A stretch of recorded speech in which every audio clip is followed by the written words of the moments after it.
Messieurs les ministres, Mesdames, Messieurs, partout en Europe, nos agriculteurs sont confrontés à un malaise, et je le dis, à une forme de crise qui concerne aussi nos voisins. Partout en Europe, la même question se pose. Comment continuer à produire plus et mieux? Comment continuer à faire face au changement climatique? Comment ne pas subir la concurrence déloyale de pays étrangers? Comment résister dans un marché qui a parfois pu s'apparenter à une forme de jungle? Comment enfin permettre à nos agriculteurs de continuer à faire leur travail quand les normes s'empilent, freinent, peuvent parfois leur faire perdre le sens de leur travail? En bref, cette question qui se pose en ce moment partout en Europe, y a-t-il un avenir pour notre agriculture? Évidemment, la réponse est oui.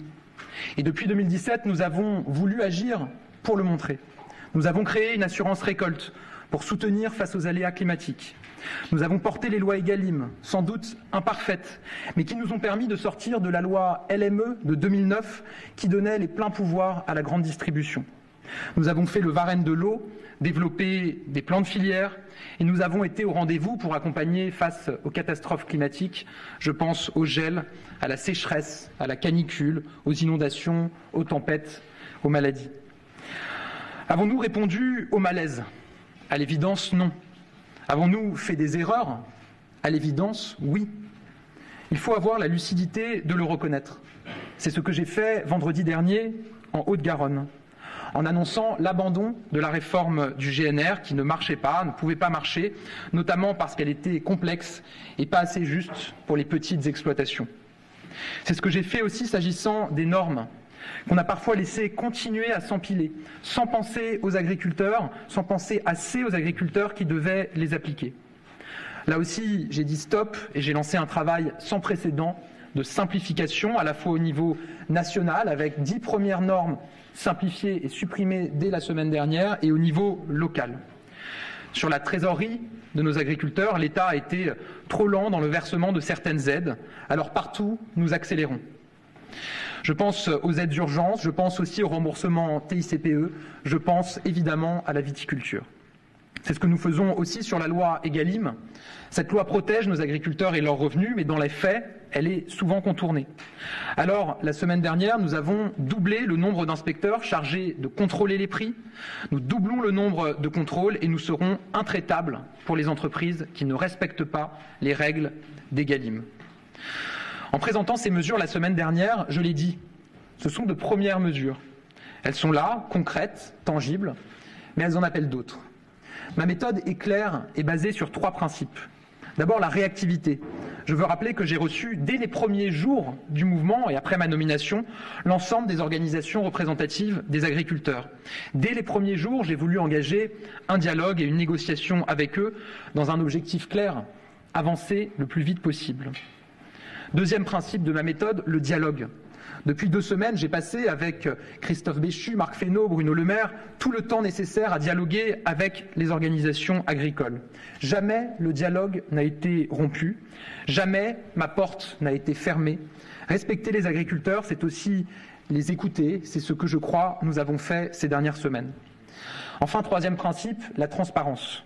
J'ai assumé une méthode claire. Dès qu'un progrès est possible pour nos agriculteurs, je leur dis. C'est pour ça que dès vendredi dernier, à nouveau, j'ai annoncé une première série de changements profonds sur tous les sujets, quasiment inédites pour nos agriculteurs. Mardi, lors de ma déclaration de politique générale, j'ai annoncé que des annonces seraient faites sur de nouvelles thématiques, je pense notamment aux viticulteurs, et dès le lendemain matin, Marc Fesneau annonçait des budgets sonnants et trébuchants pour nos viticulteurs qui souffrent. Lundi, mardi et encore hier soir et hier matin, j'ai à nouveau échangé avec les représentants des agriculteurs. C'est dans ce même objectif de transparence que je veux dire aux agriculteurs ce matin qu'avec mes ministres, nous voulons avancer pour eux et nous allons leur annoncer de nouvelles mesures. Avec Bruno Le Maire, Marc Fesneau, Christophe Béchu, nous souhaitons ce matin vous présenter cette nouvelle étape. Elle commence par un message clair, avec 2 mots d'ordre pour notre agriculture, produire et protéger. Pourquoi? Parce que nous voulons être souverains. Souverains pour cultiver, souverains pour récolter, souverains pour nous alimenter. C'est le premier engagement que je prends ce matin. Nous inscrirons l'objectif de souveraineté dans la loi. Nous le ferons avec les agriculteurs, sur la base d'indicateurs clairs définis avec eux. Nous consacrerons dans le Code rural l'agriculture comme un intérêt fondamental de la nation. Ce n'est pas une souveraineté retranchée sur elle-même, car je n'oublie pas que notre agriculture est un de nos principaux secteurs exportateurs, avec les céréales, les vins, les spiritueux, les produits laitiers. Mais c'est une ouverture avec des règles, de la réciprocité et les mêmes exigences pour tous. L'exception agricole française, c'est hisser au plus haut cet objectif de souveraineté et c'est assumer d'aider notre agriculture comme peu d'autres secteurs en France, parce que notre exception agricole française, ce n'est pas une question de budget, mais de fierté et d'identité pour notre pays. Cette exception agricole française, elle repose sur deux principes que je viens d'évoquer, produire, et oui, assumer de produire, à l'opposé de toutes les thèses décroissantes, et protéger. Protéger pour lutter ensemble contre la loi de la jungle, contre la concurrence déloyale, contre les aléas qui frappent de plus en plus nos agriculteurs et qui sont, je le dis, une première victime du dérèglement climatique. Mesdames et messieurs, cette nouvelle étape, elle continue à s'écrire au niveau de l'Europe.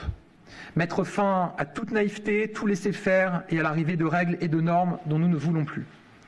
Parce que le président de la République en a fait sa priorité en 2017, l'Europe doit être facteur de protection et de souveraineté et non l'inverse.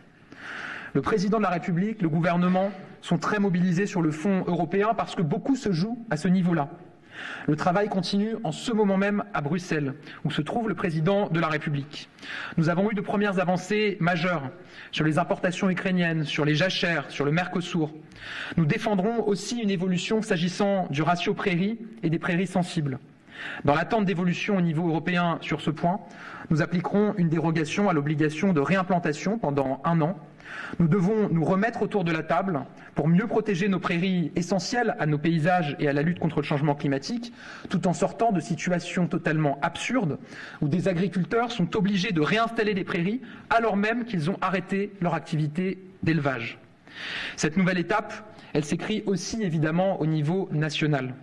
Je vais maintenant vous en présenter les grands chapitres et les principales mesures que nous prenons dès aujourd'hui. Bruno Le Maire, Marc Fesneau et Christophe Béchu interviendront ensuite chacun par des focus spécifiques sur leurs champs respectifs. Nos objectifs avec ces mesures sont clairs.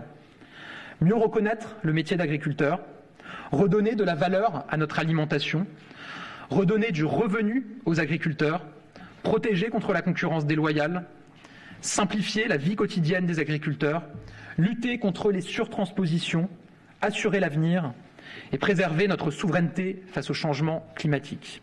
Pour chacun de ces objectifs, quels sont les premiers leviers concrets que nous actionnons? Les ministres reviendront ensuite sur tous les détails. D'abord, mieux reconnaître le métier d'agriculteur. Là, je pose 4 actions concrètes. D'abord, je le disais il y a un instant, nous inscrirons très clairement l'objectif de souveraineté alimentaire dans la loi avec tout ce que j'ai évoqué. Ensuite, nous publierons un rapport annuel sur la souveraineté alimentaire, dont le premier avant le salon de l'agriculture, avec un objectif clair, faire la transparence sur nos progrès pour atteindre cet objectif essentiel pour nos agriculteurs et pour notre pays, et nous alerter là où ça ne va pas dans le bon sens pour qu'on puisse prendre avec les filières toutes les mesures qui sont nécessaires. Troisième mesure, la proposition de loi sur les troubles du voisinage portée par la députée Nicole Le Pay sera inscrite dès que possible à l'ordre du jour du Sénat pour une adoption rapide. Pourquoi ? Parce qu'elle protège les agriculteurs contre les recours abusifs de nouveaux voisins qui voient l'agriculture comme une nuisance et non comme une chance. Je le dis, quand on choisit la campagne, on l'accepte et on l'assume. Enfin, nous établirons un plan de souveraineté dans chaque filière qui en a besoin, notamment sur l'élevage, en cherchant à avancer aussi vite que possible en vue du salon de l'agriculture. L'objectif est clair, nous voulons renforcer notre agriculture filière par filière. J'ajoute qu'une attention particulière sera évidemment donnée à nos outre-mer. Ils ont besoin de plans de filière, ils ont besoin d'un travail de réflexion sur les AOP, IGP, de mesures pour lutter contre les conséquences en agriculture du changement climatique. Nous serons au rendez-vous de ce travail. Deuxième objectif, redonner de la valeur à notre alimentation. En la matière, nous allons faire au moins 3 choses immédiates. D'abord, sur la viande de synthèse, je vais être très clair. Non, la viande de synthèse ne correspond pas à notre conception de l'alimentation à la française. Je souhaite donc que l'on ait une législation claire au niveau européen sur la dénomination de ce qu'est la viande de synthèse. Ensuite, nous allons promouvoir massivement l'étiquetage de l'origine des produits, notamment au niveau européen. Nous avons eu une première victoire la semaine dernière sur l'origine du miel et nous allons continuer. C'est un enjeu de transparence pour nos consommateurs et un enjeu de justice et de vérité pour nos agriculteurs. Enfin, je le dis clairement, nous allons accélérer sur le respect des objectifs Egalim dans la restauration collective. Oui, l'État sera exemplaire pour atteindre les 50% de produits durables et de qualité et arriver aux 20% de bio dans nos approvisionnements le plus vite possible. Et nous avancerons avec les collectivités locales dans ce travail pour que dans leurs commandes, et je pense notamment évidemment aux cantines, cet objectif puisse aussi être atteint.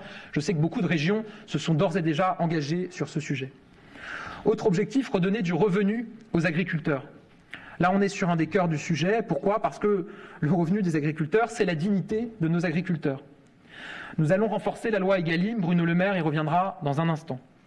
Par ailleurs, il faut mener ce combat à l'Europe en vue d'un Egalim européen. Et Bruno Le Maire y reviendra également. Sur le GNR, sur la redevance eau, sur la redevance RPD, on a, vous le savez, renoncé aux hausses qui étaient prévues. C'était indispensable pour ne pas étrangler la trésorerie de nos agriculteurs. Par ailleurs, nos éleveurs ont besoin d'un soutien spécifique. C'est pourquoi je vous annonce que nous leur consacrerons 150 millions d'euros en soutien fiscal et social dès cette année et de façon pérenne. Un travail avec la filière permettra d'en préciser les modalités. Enfin, sur le sujet des retraites, nous allons retravailler les propositions en cours sur le sujet des 25 meilleures années. Je pense notamment à la proposition portée par le député Julien Dive, parce que la retraite, c'est toujours le fruit d'une vie de travail. Et il faut nous assurer que si nouveau système il faut évidemment qu'il ne fasse pas des perdants, notamment chez les plus fragiles. Quatrième sujet, là aussi au cœur de la nouvelle page que nous voulons écrire, nous allons mieux protéger notre pays et nos agriculteurs français contre la concurrence déloyale, avec 4 principes clairs. D'abord, le Mercosur, nous l'avons dit dès vendredi dernier, je l'ai redit cette semaine, le président de la République lui-même en a reparlé avec fermeté. Il n'est pas question pour la France d'accepter ce traité, c'est clair, c'est net et c'est ferme. Ensuite, nous devons mieux protéger notre pays et nos agriculteurs, avec de vraies mesures miroirs et des clauses de sauvegarde très claires. Je vous annonce donc que j'ai décidé de prendre sans délai une clause de sauvegarde sur le thiaclopride qui interdit enfin l'importation de fruits et légumes traités avec ce pesticide que nous avons interdit en Europe. L'Europe n'a à ce stade pas pris de mesures de sauvegarde sur ce produit. Nous décidons donc en France de le faire en avance de phase. Cet exemple, c'est le signe de la nouvelle politique qui sera la nôtre. Des mesures miroirs partout, des clauses de sauvegarde pour lutter sans relâche contre la concurrence déloyale. Troisième sujet, pour mieux lutter contre la concurrence déloyale, nous proposerons la création d'une force européenne de contrôle pour lutter contre la fraude, notamment sanitaire, et donc contre l'importation de produits qui ne respectent pas nos règles au niveau européen et au niveau français, et les règles auxquelles nos agriculteurs sont soumis. Enfin, sur l'Ukraine, je l'ai dit, nous avançons avec la création de clauses de sauvegarde, notamment sur la volaille. Il faudra que nous abordions la question des céréales dans le cadre de la négociation qui s'ouvre.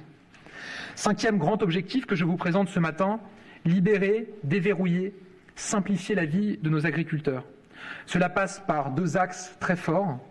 D'abord, le grand chantier de la simplification que j'ai lancé dès vendredi dernier, il avance à vitesse grand V. Les préfets simplifient en ce moment même des normes partout en France et le gouvernement fera un point d'étape dans les plus brefs délais sur l'avancée de ce chantier. Ensuite, les projets d'eau que nous voulons accélérer et soutenir. Le plan eau annoncé par le président de la République est clair. Nous avons besoin d'eau pour notre agriculture. Nous soutiendrons les agriculteurs qui s'engagent dans ces démarches. J'ai par ailleurs annoncé, vous le savez, la semaine dernière, des simplifications drastiques qui s'appliqueront notamment aux projets liés à l'eau, pas seulement, aussi aux bâtiments d'élevage, pour réduire tous les délais. Le délai pour former un recours contre un projet porté par un agriculteur sera divisé par 2, il passera de 4 mois à 2 mois. Et nous inscrirons une garantie pour que l'ensemble de ces recours superposés ne puissent pas durer 2 ans, comme c'est le cas aujourd'hui, mais être limité à 10 mois au maximum. Et nous supprimerons un niveau de juridiction dans la procédure pour aller encore plus vite. Lutter contre la surtransposition, c'est le 6e grand objectif. D'abord, nous allons recaler le calendrier européen et le calendrier français concernant l'examen de réhomologation des produits phytosanitaires. La conséquence est claire. On ne fera pas de surtransposition en France sur les différentes substances. J'ai bien entendu nos agriculteurs qui nous disent on ne veut plus de situation où un produit, une molécule est interdite en France alors qu'elle est encore autorisée chez nos voisins européens et que des produits qui utilisent cette molécule arrivent quand même sur les étals devant les Français. Pas d'interdiction sans solution, pas de surtransposition. C'est l'engagement du président de la République depuis 2017. Nous le tiendrons. Autre sujet sur la surtransposition, nous sortirons d'une situation où notre agence sanitaire se prononce sur des produits sans coordination avec le régulateur européen. Là aussi, c'est la même chose. Interdire en France des molécules, des produits, alors même que cette interdiction est en ce moment examinée, travaillée par le régulateur européen, ça n'a pas de sens. Ça veut dire qu'on prend de l'avance alors même qu'une procédure est ouverte au niveau européen et que les agriculteurs français se retrouveraient les seuls à faire l'objet de cette interdiction. Nous sortirons de cette situation. Sur le plan éco-phyto, nous le mettrons à l'arrêt, le temps de mettre en place un nouvel indicateur et de reparler des zonages et de la simplification, par exemple sur le registre électronique, dans un objectif de non-surtransposition et de préservation de notre environnement et de la santé de nos concitoyens. Nous souhaitons que ce travail aboutisse d'ici au Salon de l'agriculture. Un conseil d'orientation stratégique sera organisé par les ministres dès la semaine prochaine. Enfin, je réaffirme très clairement l'objectif qui est le nôtre, je le disais il y a un instant. Pas d'interdiction sans solution. Je veux rappeler que nous avons déjà mis 250 millions d'euros pour financer l'identification de nouvelles solutions et nous mettrons à nouveau un coup de collier pour y parvenir. Autre objectif, assurer l'avenir et le renouvellement des générations. C'est un enjeu absolument majeur. Quand un agriculteur quitte son exploitation, arrête son activité, il faut qu'un jeune puisse le remplacer et reprendre son activité. C'est d'abord un enjeu pour nos jeunes. Ils sont tellement nombreux à aspirer, s'engager pour le vivant, devenir agriculteurs, éleveurs. C'est donc un enjeu d'épanouissement pour eux, mais c'est un enjeu pour le pays. Assurer le renouvellement des générations, la transmission, l'installation des jeunes, c'est le moyen le plus sûr de maintenir notre agriculture dans la durée et donc notre identité française. Là, j'annonce 2 éléments très concrets. D'abord sur la transmission. Nous avançons de façon très concrète avec des mesures fiscales et nous allons travailler à une mesure supplémentaire pour le projet de loi de finances en 2025. Bruno Le Maire en dira quelques mots dans un instant. Avec le pacte pour le renouvellement des générations en agriculture, l'ambition du gouvernement est claire. C'est par les nouvelles générations que nous assurerons la pérennité de notre agriculture. Nous y mettrons donc les moyens. Enfin, il nous faut préserver notre souveraineté face au changement climatique. Je veux rappeler que nous avons déjà mis 1,3 milliard d'euros pour aider nos agriculteurs à lutter et à s'adapter face au changement climatique. On continuera à être à leur côté dans la durée, parce que tout cela ne s'est pas fait en un jour ou même en un an. C'est notre responsabilité d'agir avec nos agriculteurs et non pas contre eux pour la transition écologique.